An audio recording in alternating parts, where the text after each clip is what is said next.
Hello Internet, Avery here from Entertainment Epilogue, direct to you. Just going to start by saying that I received these two games in the mail just now. I've never played it before, so we'll probably get a start on Link's Awakening later this week. As for Ni no Kuni, I never got around to finishing it on the PlayStation 3, so it's good to have it on the go. I also recently bought these two secondhand off somebody else. Started on both of them but haven't gotten very far.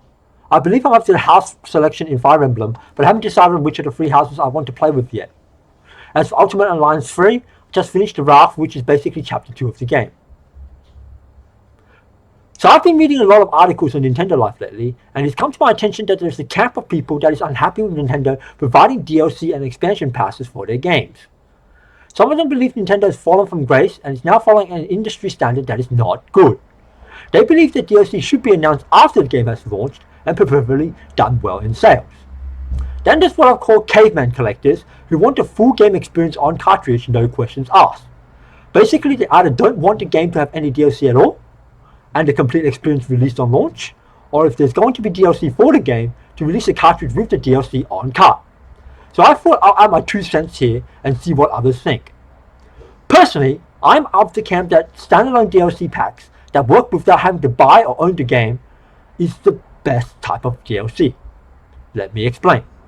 Since Nintendo is having such a hard time with their online service, what I'm saying is that if I worked at Nintendo, I would propose and release free and paid standalone DLC packs via the eShop where users can download to try or buy content released for a game that works without having to purchase the full game.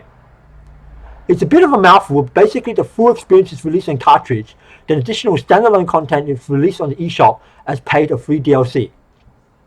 And if you have a Nintendo Switch Online subscription, you either get a free or maybe cheaper than regular DLC, which is about $30 to $35 here. I think the way Torna the Golden Country for Xenoblade Chronicles 2 and Tetris 99 is similar to how I would approach almost all the DLC. This would work really well for games like the upcoming Luigi's Mansion 3, which Nintendo has upset a few fans by announcing that it will have multiplayer DLC for. In this case, co-op and multiplayer content of the game can be released as a standalone game on the eShop that works with or without Luigi's Mansion 3. The game cartridge includes the full game and can still have some multiplayer content. That way, fans can get the best of both worlds and can bring their experience with them on the go to say a friend's place to play multiplayer, which basically acts as a walking advertisement for the game, while leaving the cartridge at home for their own enjoyment. In the case where the content isn't substantial enough, it can be integrated with a demo or something like that.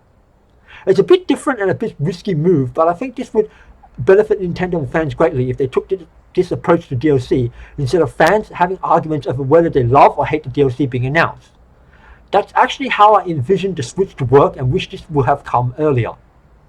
Perhaps Nintendo has something similar in the works for the coming years when the Switch is more popular and less relevant. Of course, this doesn't solve the problem of having the whole game on cart, but the industry has tried that before and people have complained because it isn't beneficial to anybody. Think about it, how is it fair that you pay $80 for the full game, but you can't play some of it even though it is on disc or on cart? How is it fair that developers have to release all the content on the game launch, then hide some of it behind paywalls?